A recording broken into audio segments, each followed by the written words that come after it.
Me and Sosa in the whip, got two bitches in the back.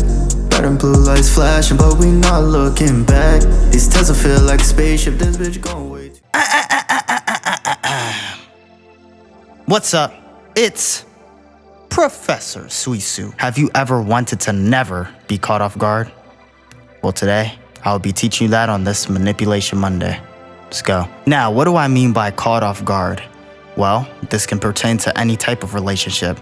A friend-friend relationship, a parent-child relationship, or a boyfriend-girlfriend relationship. Or if you're gay, same-sex relationship. But let's say in this hypothetical situation, it's a business partner. First off, you have to understand human nature.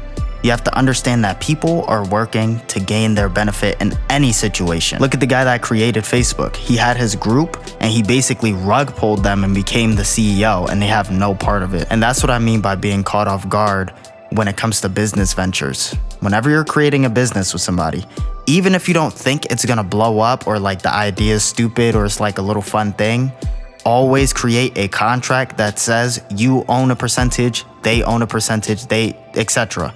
This way, because people do evil shit. That guy that you probably knew for years will probably fuck you over for $1 billion. And it doesn't have to only be a business idea. It could be music, it can be art, all of these extra things. Contracts exist for protection. Contracts shouldn't end a friendship.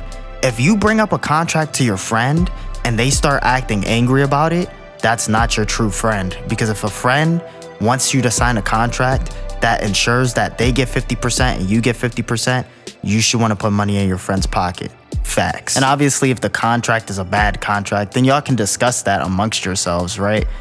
That's different. But if it's a contract that benefits you both equally, they should respect it and sign the contract, unless you're not doing anything for the business venture except just being there. But you should still own a percentage, but maybe you just relinquish some percentage and give them more. And time for a little unk tale. That might be my new thing where I tell y'all niggas bedtime stories and shit.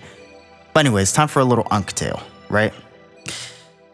So my friend, he has a little YouTube group that I'm not a part of because, I'm handsome and everything and people get jealous of me. But regardless, he has this little friend group, right? And it's like 4 to 8 of them, right? But it started off with 4. And one of his friends, I had to explain to him, listen, bro, I was telling him, oh yeah, why haven't y'all uploaded on your YouTube channel? And he was like, that's not my YouTube channel, blah, blah, blah, blah. And I tried to explain to him, listen, bro, if this shit blows up, you're gonna want a percentage of the bread. You saying that it's not yours, especially in front of another person that's in your group, that's gonna make them think, oh, he don't even really give a fuck about this. So when money comes involved, you're not really gonna get a share. You need to fight for this thing and treat it like it is yours. So that when the time comes, especially as one of the founding members of the group, you get a bigger share than everybody else. And you're not viewed as like one of the side characters of the group. You need to stand out as like, okay, I'm the main guy. Obviously, he's not listening to that shit. But I have a theory that one day they are gonna blow up. And that shit's gonna happen to him. And he's gonna see that I was right. Manipulation Handbook. Rule number 7. Understand everyone is a potential enemy. Now, when I say that, I don't mean treat everybody like an enemy. That's completely different. I'm saying understand everyone is a potential enemy. You have to understand that in this life, people are looking out for themselves and not looking out for other people. You have to understand that a lot of people put on a facade and a face because that's how you fit into society. A lot of people have done fucked up shit and have also done a lot of beautiful things, like Mr. Beast. He's definitely done some fucked up shit, but he's done a lot of beautiful things. He's put money in people's pockets. He has that little water foundation, but he does evil, maniacal things in his favor, right? But that's just how life is. The nicest person in the world has done some fucked up shit before. And that's why you need to maneuver yourself in these relationships like the other person is trying to get you. Don't show it, but always just be prepared. If you're getting into a business, contract. If you're getting into a relationship, withhold certain information. All of this stuff is very important because people will use certain things to destroy you and destroy your image. Just like the saying, keep your friends close and your enemies closer. Me personally, I keep everybody as close as possible and try to understand their motives and what they're truly like as a person. So let's use an example from a movie. Let's use Godfather 2, where Michael had to kill Fredo because Fredo betrayed the family. In that instance, that shows my rule. Understand that everyone is a potential enemy.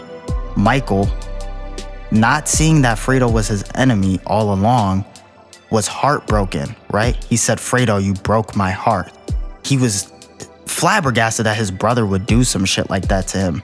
And he was caught off guard because he didn't treat Fredo like a potential enemy because he was a family member. And that's what I'm saying. You have to keep people as close as possible, understand their motives. The entire movie, from your perspective, you can understand Fredo's motives and what's triggering him. Fredo isn't the leader of the family. Michael is. Michael is his little brother. You're gonna view your little brother as inferior to you, right? Because you grew up with him and you always looked out for him as his older brother. So Fredo just felt in a weird spot because he was like, bro, this person that's supposed to be inferior to me is leading the family. And Fredo felt like that was supposed to be his legacy and he didn't get the legacy, right? That's not ultimately why he, betrayed Michael.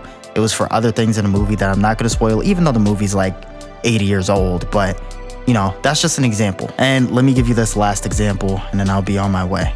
Say you're in a relationship. What do women tend to do?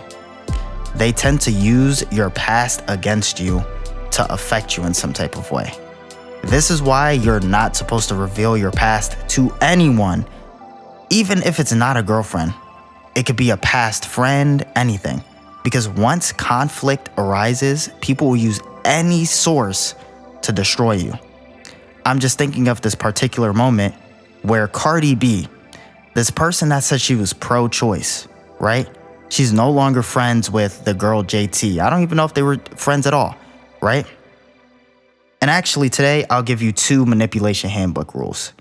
Rule number 8, your enemy will use any information against you, even if it conflicts with what they support.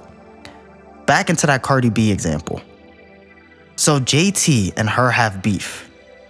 Cardi B exposed a bunch of messages and basically posted a big message. The main part that caught my eye is when she said, oh yeah, and this bitch had multiple abortions or some shit like that, right? But aren't you pro-choice? Hello Yassine said a funny joke where he was like, yeah, Cardi B is pro-choice. She's not pro-choices, which was funny. But anyways, yeah. It shows that she was willing to use that information against her enemy, even if it conflicted with her interests, which was pro-choice, right? She went on the stage and said, yeah, anybody should be able to abort they baby, to kill they baby, whatever your stance is. But you know what I'm saying? You killing a nigga.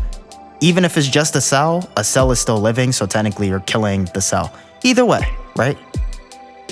She went up on that stage and she basically said, I support murdering yo baby, right? And then went on the internet and basically didn't retract that statement, but was like, yeah, you do that. You're a piece of shit. But didn't you just say that's not a bad thing to do? And I say all of that to basically say that you need to withhold information. Everybody's a potential enemy. Don't tell your girlfriend about that one time where you stuck your finger up your ass, okay? Don't tell her that, because now when she's around her friends and you say something crazy, she can be like, yeah, well, nigga, you digging your ass. She gonna fry your shit. Don't tell her everything. Keep everything to yourself.